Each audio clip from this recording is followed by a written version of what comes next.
vimos no vídeo anterior, todo o misticismo e esoterismo que querem introduzir na religião única mundial veio da Babilônia.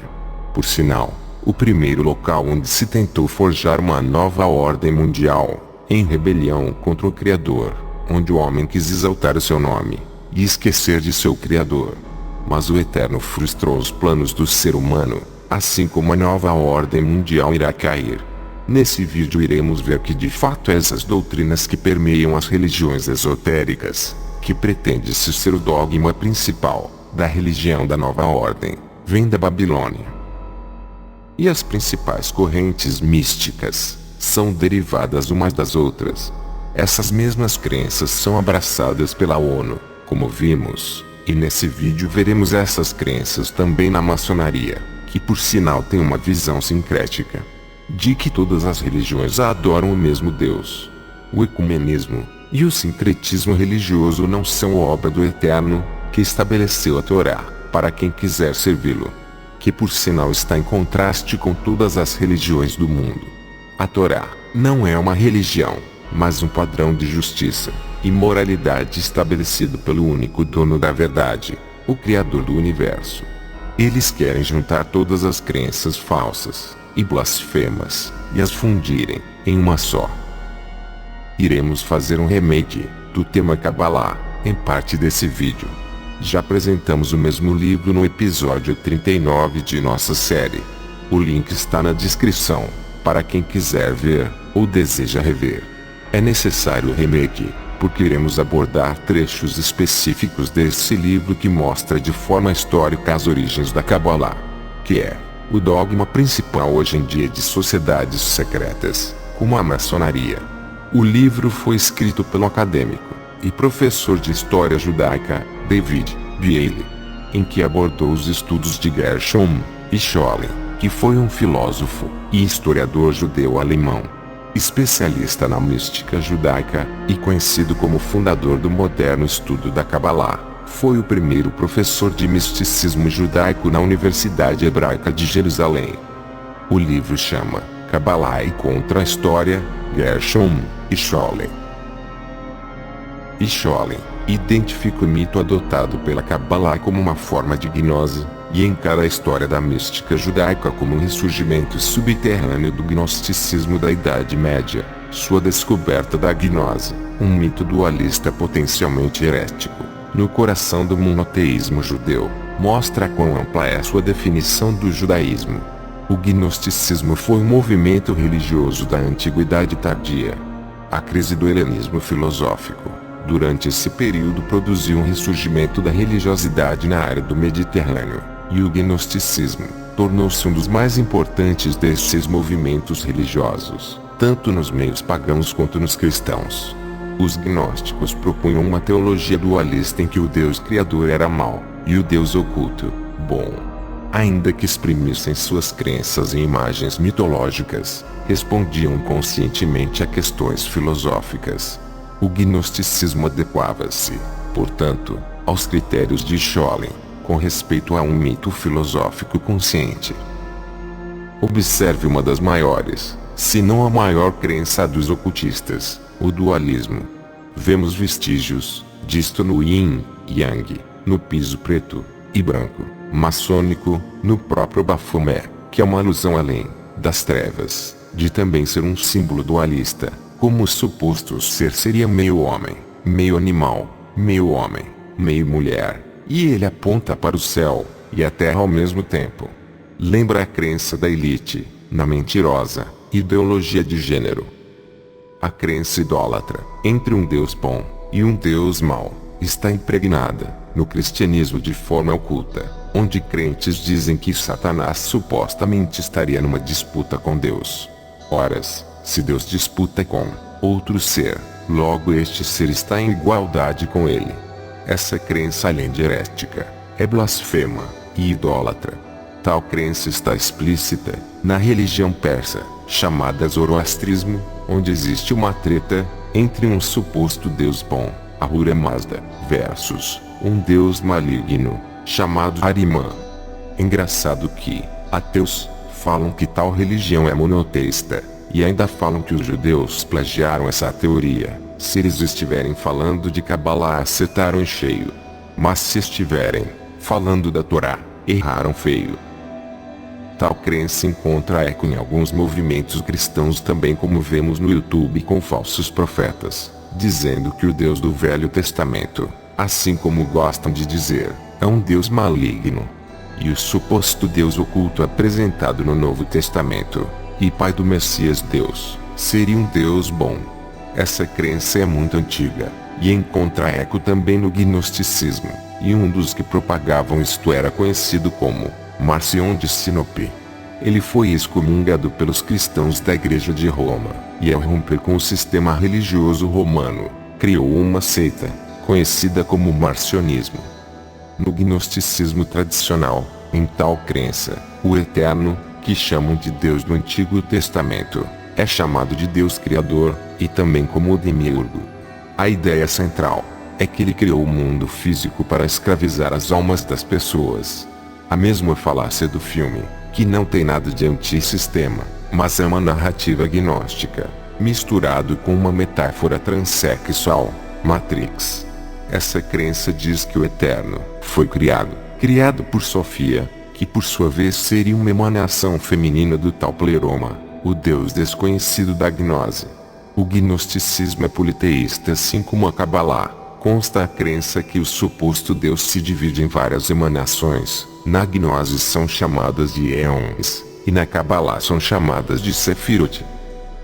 Como disse o autor do livro, tal mito é totalmente herético, pois vemos blasfêmias da mais alta perversidade contra o Eterno. Ele que criou toda a nossa existência, ele, só ele. Observe o que disse um dos maçons mais conceituados que já existiram, Albert Pike, em sua obra Morals e Dogma, da conexão entre Cabalá e gnosticismo. A Cabalá é a chave das ciências ocultas, e os gnósticos nasceram dos cabalistas. A enciclopédia judaica diz acerca dessa mistura entre gnosticismo e Cabalá. Mas especialmente o gnosticismo testemunha a antiguidade da Cabalá, de origem caldeia, como sugerido por Kessler, e definitivamente mostrado por Ans. O gnosticismo tinha um caráter judaico muito antes de se tornar cristão. O gnosticismo, isto é, o cabalístico Horma, sabedoria, traduzido em Madá, aramaico, mandá, igual a conhecimento das coisas divinas, parece ter sido a primeira tentativa por parte dos sábios judeus de dar à tradição mística empírica, com a ajuda de ideias platônicas, e pitagóricas, ou estoicas, uma virada especulativa. Daí o perigo de heresia da qual Akiva e Ben-Zoma lutaram para se livrar, e da qual os sistemas de Filo, um adepto da Cabalá, e de Paulo, mostram muitas armadilhas. Foi a antiga Cabalá que, embora alegorizando o Cântico dos Cânticos, falava de Adão Kadmon, ou o Deus Homem, da noiva de Deus e, portanto, do mistério da união dos poderes em Deus. Antes que Filo, Paulo, os gnósticos cristãos e a Cabalá medieval o fizessem. A Cabalá especulativa da antiguidade falava do germe e do veneno da serpente transmitido de Adão a todas as gerações, antes de Paulo e Rabi e Yohanan se referirem sobre isso. Sem comentários para tanta idolatria, esse Paulo citado pela enciclopédia judaica é o mesmo Paulo que você está pensando, o apóstolo dos gentios, escolhido por Marcion como parte integrante de seu cânon particular da sua escritura. Entre aspas, Paulo achou apoio entre os gnósticos como Basílides e Valentino. Os gnósticos reivindicavam Paulo como um deles. Talvez seja por isso que os autores da enciclopédia judaica tiveram essa interpretação. Mas não é em vão. Por exemplo, ele usa uma linguagem que tem paralelos no uso gnóstico, como quando ele diz, o Deus deste mundo, se referindo a uma criatura de Deus. Uma clara alusão ao dualismo gnóstico, e não ao monoteísmo. O escritor Paul Fischer, em seu livro Por Trás da Porta da Loja, a Igreja, o Estado e a Maçonaria na América, disse acerca do gnosticismo: Esses cultos, dos quais a maçonaria é um sucessor moderno, foram baseados no gnosticismo, uma crença em espúrio conhecimento da origem, controle e destino do universo. O conhecimento originou-se na Caldeia, Babilônia, e no Egito, e foi transmitido por meio de uma mensagem antiga que foi transmitida, secretamente por uma cadeia de iniciados. Voltando ao livro Kabbalah e Contra-História, lemos: E Scholem não equipara toda a mística judaica ao gnosticismo, mas vê antes na apropriação judia desta última o elemento mais vital da Cabala. As ideias potencialmente mais heréticas constituíram a força criadora do misticismo judeu desde o início. Como havemos de ver, Scholem sustenta que, num movimento tão tardio quanto o racidismo do século XVII, elementos gnósticos continuaram a desempenhar um papel significativo. Scholem sustenta que o Shiur Komá foi, na realidade, uma tentativa dos místicos para monoteizar temas antropomórficos da gnose. O texto refere-se a Deus como Yotzer, Bereshit, criador do mundo, o que parece ser uma clara alusão ao dualismo gnóstico entre um bom Deus oculto e um mau Deus, criador. O autor desarmou a potencial heresia, harmonizando os deuses, oculto e manifesto. Ele distinguiu entre substância e aparência de Deus. A divindade oculta, substância essencial de Deus, não pode ser descrita, mas a sua glória corporal pode. Novamente a heresia de dualismo, como disse David Bailey, essas blasfêmias foram tentativas de místicos judeus adotarem conceitos idólatras da gnose e tentar monoteizá-los. Aí deu nessa aberração espiritual.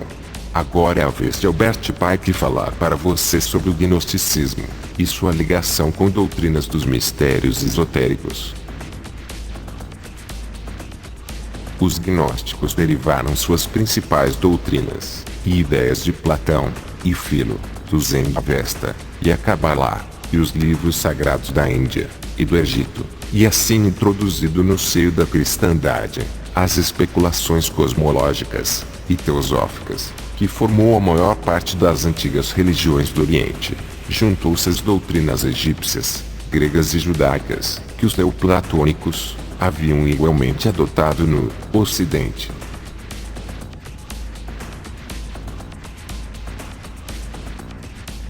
Havendo-se mistureba de paganismo, é isso que eles querem trazer para a religião única mundial, a falácia que por trás de todas as crenças está o mesmo Deus. Até mesmo com o hermetismo egípcio, a Kabbalah e Gnose têm conexões. Scholem aceita a hipótese da existência de um gnosticismo judaico herético, que teria adotado tradições herméticas dos gregos no Egito, embora não apresente, ele próprio, nenhuma prova dessa asserção. Com a ajuda de Albert Pike, conseguimos a prova que David Bailey precisa. A maçonaria, como todas as religiões, todos os mistérios, hermetismo e alquimia, esconde seus segredos de todos, exceto dos adeptos e sábios, ou os eleitos, e as explicações falsas, e interpretações errôneas, de seus símbolos para enganar aqueles que merecem apenas ser enganados, para ocultar a verdade, que chama de luz, deles, e para afastá-los dela. A verdade não é para aqueles que são indignos, ou incapazes, de recebê-la, ou querem pervertê-la. A maçonaria, além de assumir explicitamente sua conexão com todo o lixo espiritual do mundo antigo, diz escancaradamente que enganos dão iniciados, que eles chamam de profanos, ou possivelmente até mesmo maçons de graus mais baixos. Pois a revelação do seu conhecimento é progressiva, de grau em grau as pessoas vão sabendo mais.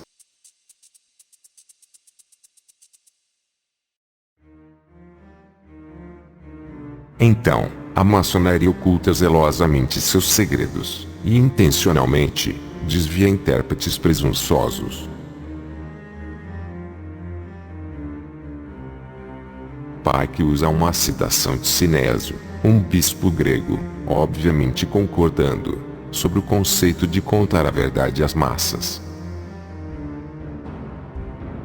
Um espírito, disse ele, que ama a sabedoria, e contempla a verdade de perto, é forçado a disfarçá-la, a induzir as multidões a aceitá-la. As ficções são necessárias ao povo, e a verdade torna-se mortal para aqueles que não são fortes o suficiente para contemplá-la em todo o seu brilho. A verdade deve ser mantida em segredo, e as massas precisam de um ensino proporcional à sua razão imperfeita. Esses ensinos maçônicos mostram quão perversa é essa sociedade secreta, e como seus ensinos são opostos aos das Escrituras, que nos adverte até mesmo repreender o próximo caso vejamos ele errando, para não sermos cúmplices de seu erro.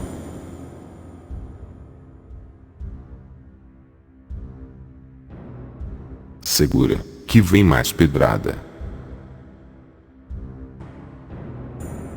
Era a lembrança desse absoluto científico e religioso, dessa doutrina que é resumida em uma palavra, desta palavra, enfim, alternadamente perdida e reencontrada, que foi transmitida aos eleitos de todas as antigas iniciações. Foi essa mesma lembrança, preservada, ou talvez profanada na célebre Ordem dos Templários, que se tornou para todas as sociedades secretas, da Rosa Cruz, dos Illuminati e dos maçons herméticos, a razão de seus rituais estranhos, de seus sinais mais ou menos convencionais e, acima de tudo, de sua devoção mútua e de seu poder. Os gnósticos fizeram com que a gnose fosse proscrita pelos cristãos, e o santuário oficial foi fechado contra a alta iniciação. Assim, a hierarquia do conhecimento foi comprometida pelas violências da ignorância usurpadora, e as desordens do santuário são reproduzidas no Estado, pois sempre, querendo ou não, o rei é sustentado pelo sacerdote, e é do eterno santuário da divina instrução, que os poderes da terra, para assegurar durabilidade, devem receber sua consagração e sua força. A ciência hermética dos primeiros tempos cristãos, cultivada também por Geber, Alfarrabius e outros dos árabes, estudados pelos chefes dos templários, e incorporados em certos símbolos de graus mais elevados da maçonaria, podem ser definidos com precisão como a Cabalá, em realização ativa, ou a magia das obras. O subsequente estágio de importância maior, na história da mística judaica, tal como exposta por Scholem, não começa antes do fim do século XII, e então não, no Oriente, porém na Alemanha, no sul da França, e na Espanha. O renascimento do misticismo nessa época engendrou um movimento que tomou o nome de Cabalá, tradição. Hoje em dia, usamos o termo para designar toda a história da mística judaica, mas, em termos históricos e técnicos, ele realmente se aplica apenas ao misticismo judeu, a partir do final do século XII e início do século XIII. As infos batem com a enciclopédia judaica. Além de, mais uma vez, podemos ver a conexão com a Babilônia. O pai da cabala alemã era, como agora se sabe, um babilônio, Aron Samuel Ha-Nassi, que emigrou para a Itália na primeira metade do século IX, de onde os Calonímidas mais tarde levaram seus ensinamentos para a Alemanha, onde no século XIII, uma doutrina esotérica, essencialmente idêntica à que prevalecia na Babilônia, por volta de 800, é encontrada em conformidade. Além disso, pode-se presumir que a filosofia especulativa de Provença, como o misticismo alemão, se originou na Babilônia, o neoplatonismo, alcançando seu maior desenvolvimento nos séculos 8 e 9, não poderia deixar de influenciar o pensamento judaico. Gabirol, bem como o autor de Torá Ha-Nefesh, apresenta evidências dessa influência na filosofia judaica, enquanto a Cabalá assumiu os elementos místicos do neoplatonismo. A Cabalá, entretanto, não é um produto genuíno dos judeus provençais, pois apenas aqueles círculos em que é encontrada eram avessos ao estudo da filosofia. As porções essenciais da Cabalá devem, ao contrário, ter sido transportadas da Babilônia para a Provença, sendo conhecido apenas por um pequeno círculo, até que o aristotelismo começou a prevalecer, quando os adeptos da cabala especulativa foram forçados a tornar pública a sua doutrina. Observe como as informações incrivelmente batem. Ao argumentar contra a datação tardia do Sefer HaBahir, Scholem procurava estabelecer o enigmático texto como elo de ligação entre o gnosticismo judeu antigo e a cabala medieval.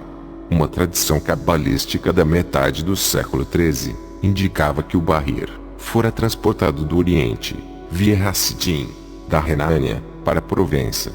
Scholem pensa que um certo Arão, de Bagdá, o trouxera, durante o período gaônico, vários textos gnósticos, e da Merkabah, inclusive talvez escritos do Bahir, do leste para a Itália, de onde a família dos Calonímidas os levou para a Alemanha, no século IX.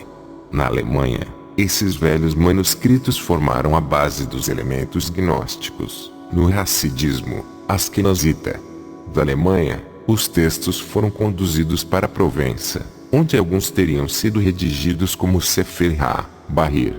Não é sem interesse notar que esta teoria está próximo da descrição feita por Cormal, acerca do modo como a teosofia da Sefirot, desenvolvida inicialmente por cabalistas na Babilônia, veio a ser transferida para o oeste, pela Itália, até a Espanha em diversos rolos e pequenos panfletos, Megilot, V com Trezin, Ketanim. Nessas crenças sincréticas geralmente existe a concepção idólatra de emanações, uma forma oculta de politeísmo.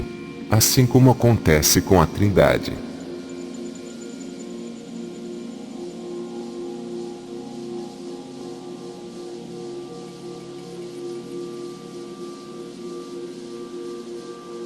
A árvore cósmica, representando os 7 Sefirot inferiores, também era uma metáfora gnóstica.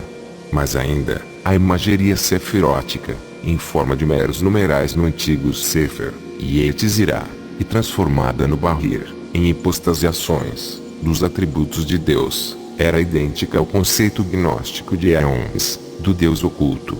A reinterpretação gnóstica das Sefirot, como atributos de Deus, distinguia a cabala medieval de todo o misticismo judeu anterior, e tornou-se a marca de toda a futura teosofia cabalística. Este conceito do que se divide em atributos, é idolatria disfarçada.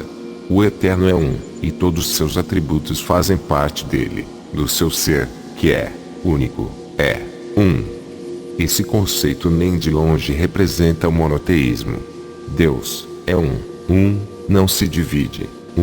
Dividido por sempre será Observe a análise mais aprofundada, nessa idolatria esotérica, em mais este trecho do livro Kabbalah, e Contra-História. Para os neoplatônicos, que enfatizavam o caráter absolutamente abstrato do o mundo é emanado, em processo incessante por meio de uma série de emanações secundárias, ou de níveis intermediários. Os místicos do século XIII sentiam-se particularmente atraídos por essa doutrina, uma vez que ela podia ser cabalizada pela reinterpretação das emanações como Sefirot. Scholem mostra que tal procedimento reinterpretativo constituía na realidade uma interpretação errônea, porque as Sefirot, no Zohar, por exemplo, eram hipostasiações dos atributos divinos, e representavam, por consequência, um movimento interior mais do que exterior a Deus, como era o caso dos níveis intermédios neoplatônicos. Alguns pesquisadores racionalistas como David Heyman, Joel, entenderam as Sefirot como externas a Deus, solucionando assim o problema de sua unidade, porquanto se as Sefirot fossem efetivamente partes do ser divino, ele devia estar fragmentado em certo número de porções. Não existe problema na unidade de Deus. Mas se tentar aplicar conceitos idólatras ao Eterno, obviamente teremos problemas. É simplesmente politeísmo esse lance de um Deus que se divide na cabala em várias partes. Hipóstase é um termo usado pelos cristãos para falar sobre a Trindade, que é uma ideia parecida com emanação. Na Trindade, falam que são 3 hipóstases, ou seja, três pessoas com a mesma essência. Já a emanação é algo, ou alguém, saindo de dentro, emanando, de um ser, primordial. Igual na visão unicista, evangélica.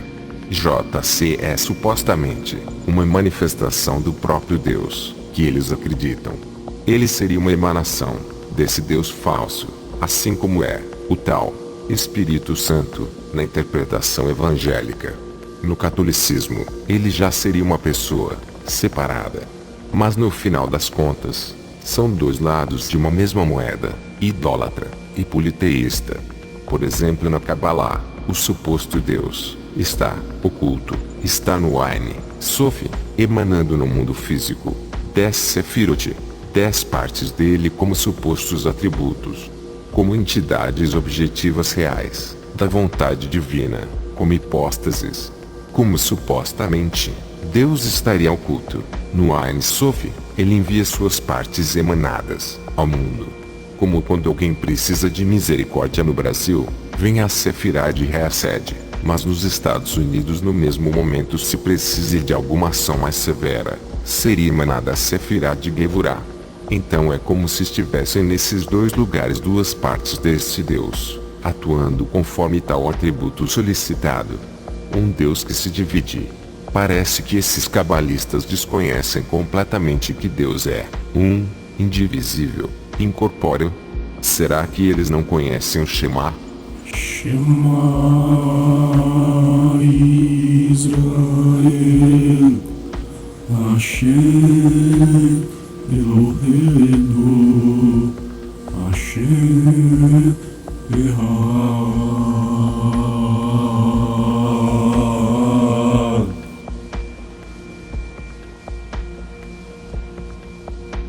A pessoa que não crê na unidade absoluta de Deus, na verdade não crê em Deus, ou melhor, crê em um Deus que não existe.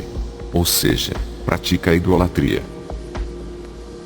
Vós sois as minhas testemunhas, diz o Eterno, meus servos, a quem escolhi, para que possais saber, acreditar e compreender que eu sou o Eterno. Nenhum Deus havia antes de mim e nenhum haverá depois. Somente eu sou Eterno, e outro Salvador não existe, além de mim. Isaías 43, 10 e 11. Pergunta, pois, pelos dias passados que te precederam, desde o dia em que Deus criou o homem sobre a terra, e desde uma extremidade dos céus até outra, se houve jamais uma coisa grande semelhante a esta, ou se ouviu coisa igual a ela. Se o povo ouviu a voz de Deus falar do meio do fogo, como ouviste tu, e ficaste vivo. Ou se outro Deus tentou vir, e tomar para si uma nação do meio de outra nação, por meio de provas, de sinais, de milagres, e de guerra, e com mão forte, com braço estendido, e com grandes feitos temíveis, como tudo o que o Eterno fez por vós no Egito, ante vossos olhos. A ti foi mostrado para que soubesses que o Eterno, Ele é o Deus, e não há outro fora dele. Deuteronômio 4, 32 a 35. Tantas coisas Deus fez para os israelitas, se mostrou o único Deus, e alguns deles ainda acreditam nessas mentiras idolátricas, que aprenderam e assimilaram nas nações quando passaram por elas. Uma dessas mentiras está o conceito do panteísmo, que veremos a seguir. Muitas religiões esotéricas têm essa crença. Os cabalistas salvaram a criativo, ex nihilo, e o livre-arbítrio de Deus, criando o mundo através de uma reinterpretação gnóstica do conceito de nadidade. A nadidade, dotada de realidade ontológica, não era idêntica ao não ser. Ao mesmo tempo que pareciam adotar a linguagem filosófica, os cabalistas interpretavam a criativo, ex nihilo, no sentido de que Deus, Ele próprio, é a fonte do nada, da nadidade. A criativo, ex nihilo, significa, para eles, paradoxalmente, criação a partir de Deus mesmo. Essa doutrina era uma síntese do tradicional conceito de criativo, ex nihilo, e da noção neoplatônica da emanação do mundo, a partir da essência de Deus, mas baseava-se na concepção gnóstico-mítica da criação do mundo, a partir do abismo divino. Essa é a crença pagã do panteísmo, como veremos a seguir. Os cabalistas do começo do século XIII referiam-se ao Deus dos neoplatônicos e dos gnósticos como Ain, nada. Resolviam, por conseguinte, o problema da creatio ex nihilo, simplesmente igualando Deus com a nulidade. E Scholem salienta, entretanto, que tal solução levava ao panteísmo, porquanto, como no neoplatonismo, não mais haveria diferença entre Deus e a criação. E Scholem, nessa assertiva está certo, essa doutrina é panteísta. Além de herética, é blasfema. Deus não possui matéria, logo o mundo não foi emanado dele. Segundo o primeiro versículo das Escrituras, Deus criou os céus e a terra. Deus não é os céus e a terra, mas o Criador dos mesmos. Esses conceitos, como eles gostam de dizer, emanam da mesma fonte, da escola de mistérios babilônica. É notório pela história observarmos isso. A religião Wissenschaft, Schule, se interessava, ela própria, em particular, pela gnose, na medida em que esse mito religioso se espalhara por todo o mundo mediterrâneo da antiguidade tardia. Aí estava um sistema de pensamento que poderia provar a universalidade da mente religiosa antiga.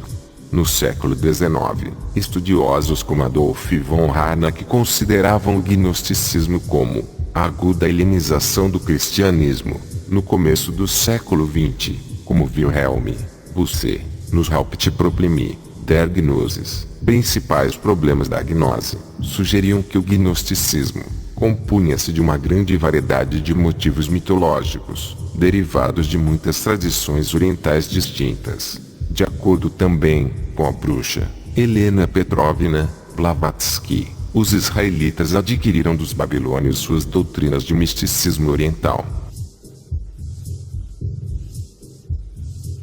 Kabbalah, a sabedoria oculta dos rabinos hebreus da Idade Média, derivou das antigas doutrinas secretas relativas às coisas divinas e cosmogonia, que foram combinadas em uma teologia após o tempo do cativeiro dos judeus, na Babilônia. Todas as obras que caem sob a categoria esotérica são denominadas cabalísticas. Essas doutrinas esotéricas também contam com o além do sincretismo, para que o mesmo seja aceito, com o relativismo. Quando a verdade é relativizada, qualquer tipo de mentira ou heresia pode passar a ser aceita. Como é que os cabalistas compreendiam a tradição interpretativa criada pela revelação? Eles viam a si mesmos claramente como legítimos intérpretes da revelação, até quando suas interpretações pareciam contradizer o sentido literal da escritura. De fato, os cabalistas justificavam o caráter paradoxal de suas exegeses por meio de categorias teológicas. Ibn Gabbai, por exemplo, escreveu que a fonte sempre emanante gera muitas vias diversas de interpretação, mas as diferenças e as contradições não se originam de diferentes domínios, porém de um só lugar, em que nenhuma diferença e nenhuma contradição é possível. O significado implícito desse segredo é que ele deixa a cada erudito insistir em sua própria opinião e citar provas em seu favor extraídas da Torá. Somente dessa maneira é que a unidade dos vários aspectos da corrente da revelação é alcançada. Portanto, incumbe a nós ouvir as diferentes opiniões. Como ousam dizer que a mentira, ou a contradição, provém de Deus? Como se todas as opiniões, umas contradizendo as outras, tivessem origem em Deus. Com certeza, não é Deus, o Criador de todas as coisas, o Deus da Bíblia, que essa galera segue. Deus é o único dono da verdade, e dele não vem confusão, mas a luz, a verdade. Porque a palavra do Eterno é reta, e todo o seu proceder é fiel. Salmo 33, verso 4. Para que haja sincretismo religioso, deve haver relativismo, que é a visão da maçonaria. A maçonaria é a religião de um mundo unificado, que abraça todas as religiões dos mistérios antigos. Ela atenta por meio de suas especulações, pois a maçonaria é chamada de maçonaria especulativa. Assim ela faz um sincretismo religioso com todas as visões espirituais. Embora a maçonaria seja idêntica aos antigos mistérios, é assim, neste sentido qualificada, que apresenta apenas uma imagem imperfeita de seu brilho, as ruínas apenas de sua grandeza, e um sistema que sofreu alterações progressivas, fruto de eventos sociais e circunstâncias políticas. Ao deixar o Egito, os mistérios foram modificados pelos hábitos das diferentes nações entre as quais foram introduzidos. Embora originalmente mais morais e políticos do que religiosos, eles logo se tornaram a herança, por assim dizer, dos sacerdotes, e essencialmente religiosos, embora na realidade limitassem o poder sacerdotal, por ensinar aos leigos inteligentes a loucura e o absurdo das crenças da população. Eles foram, portanto, necessariamente mudados pelos sistemas religiosos dos países para os quais foram transplantados. Na Grécia, eram os mistérios de Ceres; em Roma, de Bonadea, a boa deusa; na Gália, a escola de Marte; na Sicília, a Academia das Ciências. Entre os hebreus, eles participavam dos ritos e cerimônias de uma religião que colocava todos os poderes do governo e todo o conhecimento nas mãos dos sacerdotes e levitas. Os pagodes da Índia, os retiros dos magos da Pérsia e da Caldeia, e as pirâmides do Egito, não eram mais as fontes em que os homens bebiam conhecimento. Cada povo, ao todo informado, tinha seus mistérios. Depois de algum tempo, os templos da Grécia e a escola de Pitágoras perderam sua reputação, e a maçonaria tomou seu lugar.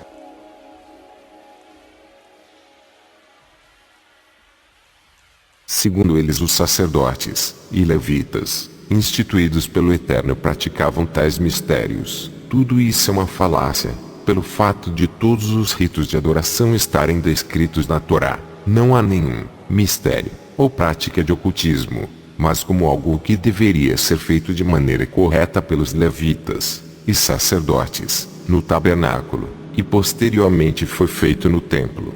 Caso os mesmos quisessem desrespeitar as ordens do Eterno, as consequências seriam severas, como foi o caso dos filhos de Arão, Nadav e Abiú, que tentaram fazer o serviço religioso ao Eterno à sua maneira. Se os sacerdotes e levitas de Israel abraçaram a apostasia, isso é fato, narrado pelas Escrituras, que abraçaram os mesmos conceitos pagãos de mistério, como vimos alguns exemplos nas Escrituras. Vem, ó casa de Jacó, e caminhemos na luz do Eterno.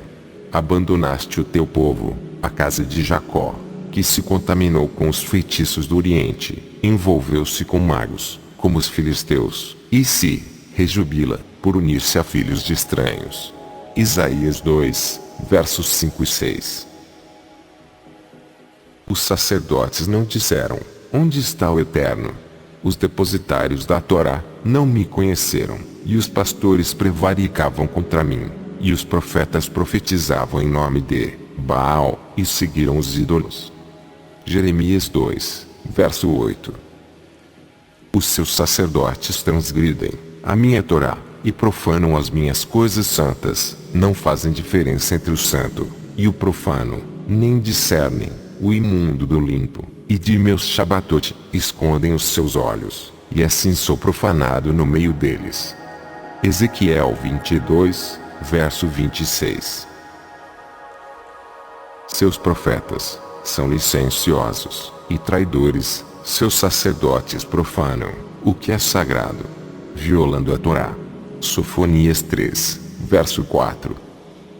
Em todos os capítulos do Tanar, vemos o povo de Israel errando perante o Criador, mas isso não é argumento para dizer que todas as crenças creem no mesmo Deus, e que todas as crenças praticam paganismo.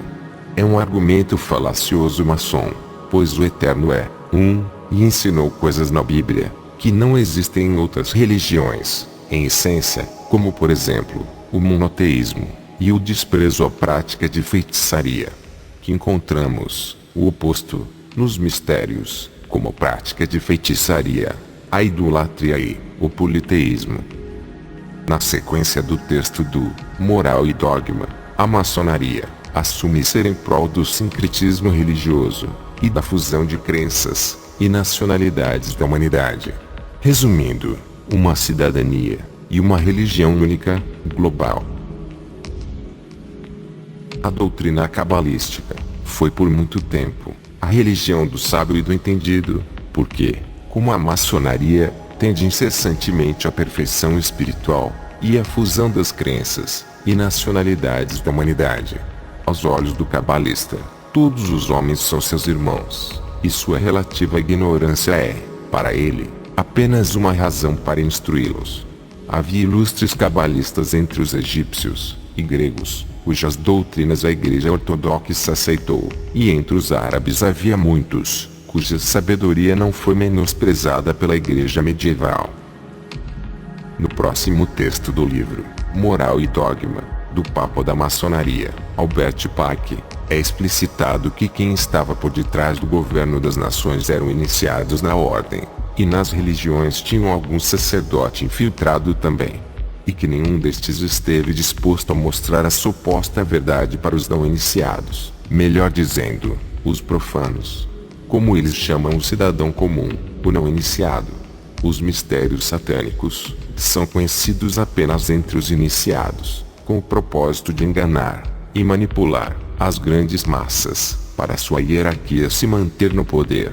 Embora a maçonaria seja idêntica aos mistérios antigos, é assim apenas neste sentido qualificado, que apresenta apenas uma imagem imperfeita de seu brilho, as ruínas apenas de sua grandeza, e um sistema que experimentou alterações progressivas, frutos de eventos sociais, as circunstâncias políticas, e a ambiciosa imbecilidade de seus melhoradores. Depois de deixar o Egito, os mistérios foram modificados pelos hábitos das diferentes nações, entre as quais foram introduzidos e, especialmente, pelos sistemas religiosos dos países para os quais foram transplantados. Manter o governo, as leis e a religião estabelecidos era obrigação do iniciado, em todos os lugares, e em todos os lugares, eles eram herança dos sacerdotes, que em nenhum lugar estavam dispostos a tornar as pessoas comuns coproprietários, consigo mesmos, da verdade filosófica. Essa agenda do sincretismo religioso, com argumentos de diálogo interreligioso, para a união de todas as religiões em uma só, está caminhando e tendo boa aceitação mundo afora. Em 2019, o líder da Igreja Católica, Francisco, e o líder islâmico sunita assinaram um pacto histórico interreligioso. O Sheikh Ahmed Al-Tayeb é considerado o líder mais importante do islamismo sunita, e chegou à cerimônia de assinatura em Abu Dhabi, com Francisco de mãos dadas em um símbolo de suposta fraternidade interreligiosa. A assinatura desse pacto foi feita diante de uma audiência global de líderes religiosos do cristianismo, islamismo, judaísmo e outras religiões. Houve um esforço conjunto para garantir que as principais religiões do mundo estivessem representadas nesse encontro. De acordo com o site oficial do Vaticano, uma enorme quantidade de preparação foi investida na elaboração desse documento, e incentiva os crentes de todas as religiões a apertar as mãos, abraçar uns aos outros, beijar uns aos outros, e até rezar uns com os outros. O documento, assinado pelo Papa Francisco e pelo grande imã de Al-Azhar, Ahmed El-Tayeb, foi preparado com muita reflexão e rezas, disse o Papa. O único grande perigo neste momento, continuou ele, é a destruição, guerra, ódio entre nós. Se nós crentes não formos capazes de apertar as mãos, nos abraçarmos, nos beijarmos, e até rezarmos, nossa fé será derrotada, disse ele. O Papa explicou que o documento nasce da fé em Deus, que é o Pai de todos, e o Pai da paz, condena toda a destruição, todo o terrorismo, desde o primeiro terrorismo da história, o de Caim. Há muita linguagem sobre a paz nesse documento, mas faz muito mais do que apenas defender a paz. Repetidas vezes, a palavra Deus é usada para identificar simultaneamente Alá e o suposto Deus que os cristãos acreditam. A seguir, um exemplo. Nós, que acreditamos em Deus, e no encontro final com Ele, e seu julgamento, com base em nossa responsabilidade religiosa e moral, e através deste documento, convocamos a nós mesmos, os líderes mundiais, bem como os arquitetos da política internacional e da economia mundial, para trabalhar tenazmente para disseminar a cultura da tolerância e da convivência pacífica, intervir na primeira oportunidade para parar o derramamento de sangue inocente e pôr fim às guerras, conflitos, decadência ambiental e ao declínio moral e cultural que o mundo está experimentando atualmente. Além disso, o documento também declara, hereticamente, que a diversidade de religiões que vemos no mundo foi supostamente desejada por Deus. A liberdade é um direito de toda pessoa. Cada indivíduo desfruta da liberdade de crença, pensamento, expressão e ação. O pluralismo e a diversidade de religiões, cor, sexo, raça e linguagem são determinados por Deus em sua sabedoria, através da qual Ele criou os seres humanos. Essa sabedoria divina é a fonte da qual deriva o direito à liberdade de crença e à liberdade de ser diferente. Portanto, o fato de as pessoas serem obrigadas a aderir a uma determinada religião ou cultura deve ser rejeitado, assim como a imposição de um modo de vida cultural que os outros não aceitam. Em essência, isso é dizer que é a vontade de Deus que existam centenas de religiões diferentes no mundo, e que elas sejam todas aceitáveis aos olhos dele. Sabemos que a elite oculta quer uma religião mundial, mas ver os clérigos mais importantes, tanto do catolicismo quanto do islamismo, fazer um esforço público tão dramático para isso, é absolutamente impressionante. E também, o Eterno não aprova as religiões. Ele, na verdade, criou um manual de instrução para o ser humano, a Torá. A Torá é o padrão de justiça e moral estabelecido pelo Criador. Cumprir os seus mandamentos é o dever de todo homem.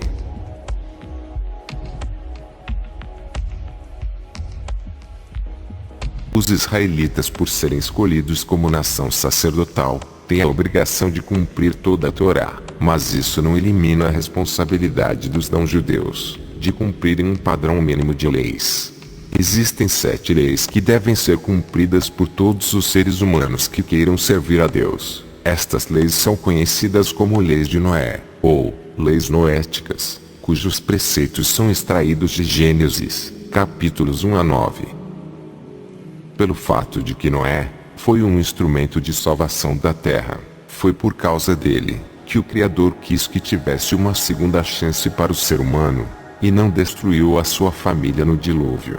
Pois Noé e sua família eram pessoas justas, até então. 1. Não praticar idolatria, preceito que se encontra em todos os versículos existentes sobre a verdadeira adoração de Adão até Noé, pois é sabido que os monoteístas só servem e reconhecem ao Eterno como Deus. 2. Abençoar o nome de Deus. Alguns entendem por não amaldiçoar o nome de Deus. Fonte na Torá, Gênesis 4, verso 26, e no mesmo livro capítulo 9, verso 26.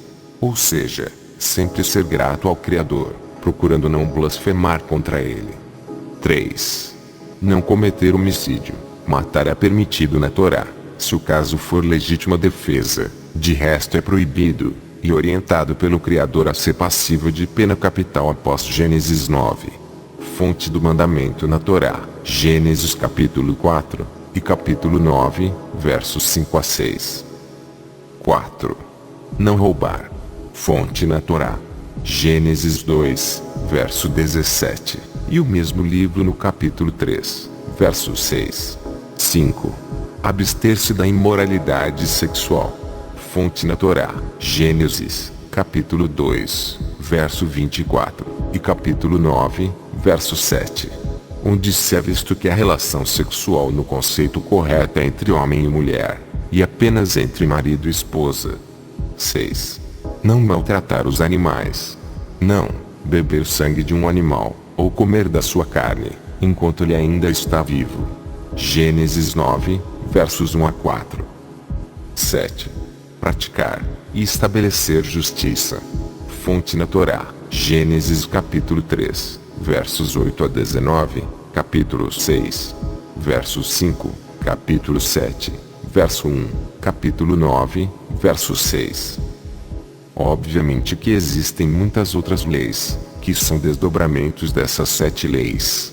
Por exemplo, se uma pessoa não deve praticar idolatria, não adianta nada ela dizer que vai estar adorando o Eterno, com uma imagem, ou seja, não deve ser feito imagem, ou escultura com fins religiosos, isto é, para adorar, orar, ou se prostrar, incluído o venerar, católico, que é idolatria do mesmo jeito. A grande maioria dos poucos mandamentos que apenas os israelitas devem cumprir se referem ao fato de que o Criador os colocou como nação sacerdotal na terra, como por exemplo mandamentos relativos a oficiar no templo, festas, Shabat, entre outros. Vós sereis para mim um reino de sacerdotes, e uma nação santa. Estas são as palavras que dirás aos filhos de Israel. Êxodo 19, verso 6. Por este motivo que alguns mandamentos são específicos a eles. O gentil deve cumprir este padrão mínimo de leis, para servir ao Criador, pois Noé foi um justo das nações, e na verdade o único chamado literalmente de justo, em toda a Torá. Para agradar ao Criador se deve fazer a vontade dele, e essa vontade está na sua Torá, na sua instrução para a humanidade. Então, politeísmo, feitiçaria, astrologia, e outras práticas recorrentes do paganismo das religiões mundiais não devem de maneira alguma ser praticadas. Esse argumento ecumênico do documento deve ser rejeitado e rechaçado. Depois do encontro organizado algumas semanas atrás pelo município de Jerusalém, os líderes religiosos da Cidade Santa se encontraram novamente para rezarem juntos. No King Dave Hotel, na parte oeste de Jerusalém, chegam os rabinos-chefes de Israel, o sefardita Isaac Yosef e o askenazita David Lau. Eles compuseram a oração que pede o fim da pandemia de coronavírus. Comum é o Salmo 121 que encerra a oração interreligiosa, se bem que as línguas em que cada um reza sejam diferentes. Estão um ao lado do outro, naturalmente mantendo a distância de segurança de 2 metros, o administrador apostólico do Patriarcado Latino de Jerusalém e o patriarca ortodoxo, sua beatitude, Teófilo III, o guia espiritual dos drusos, Muafak Tarif, e os 2 imãs muçulmanos, Gamal Elubra e Agel Al-Atrash. This tragedy is also an opportunity. Essa tragédia é ao mesmo tempo uma oportunidade. Ela nos permite compreender o que realmente é importante na vida. E para a comunidade religiosa também é uma oportunidade importante de encontro, de expressão da fé que compartilhamos no único Criador e Guia do mundo.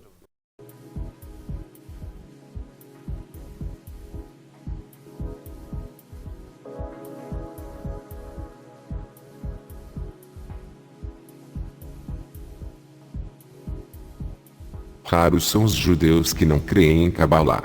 A maioria crê, ou seja, não creem no Eterno, mas em várias emanações de um suposto Deus, que está fora da criação, no suposto infinito, emanando suas infinitas partes pelo mundo afora.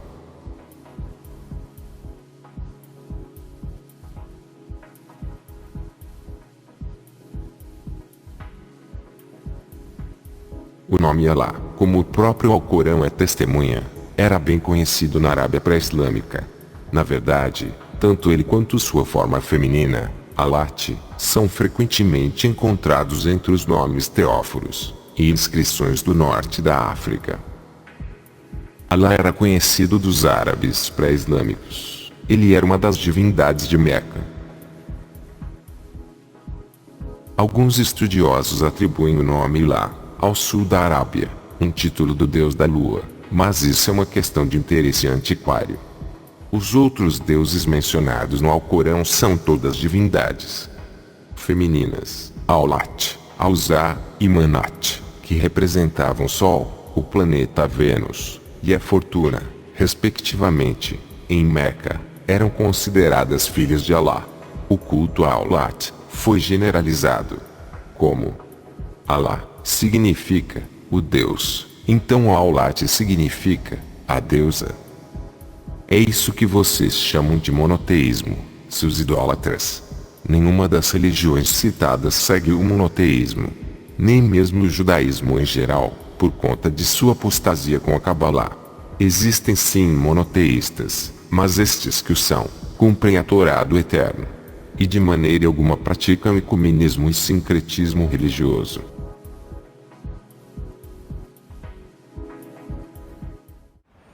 Líderes de várias religiões, recebidos pelo Papa Francisco em Roma, clamaram nesta terça-feira por um mundo mais fraterno, unido e aberto ao diálogo, para pôr fim aos conflitos entre os povos e às dificuldades impostas pela pandemia. O encontro, com o lema de que ninguém se salva sozinho, reuniu cristãos, judeus, muçulmanos e budistas em atos de oração espalhados pela capital italiana. Vivemos a época do inclusivismo, fruto da ideia pós-moderna, que não existe verdade absoluta. Muitos líderes, em nome do falso amor, sacrificam a verdade e caem nessa teia fatal do sincretismo religioso. Precisamos afirmar que não existe unidade fora da verdade, assim como luz e trevas não podem coexistir. É isso que a nova ordem mundial quer: apagar a luz. Ai dos que ao mal chamam bem, e ao bem, mal, que fazem das trevas, luz, e da luz, trevas, e fazem do amargo, doce, e do doce, amargo. Isaías 5, verso 20.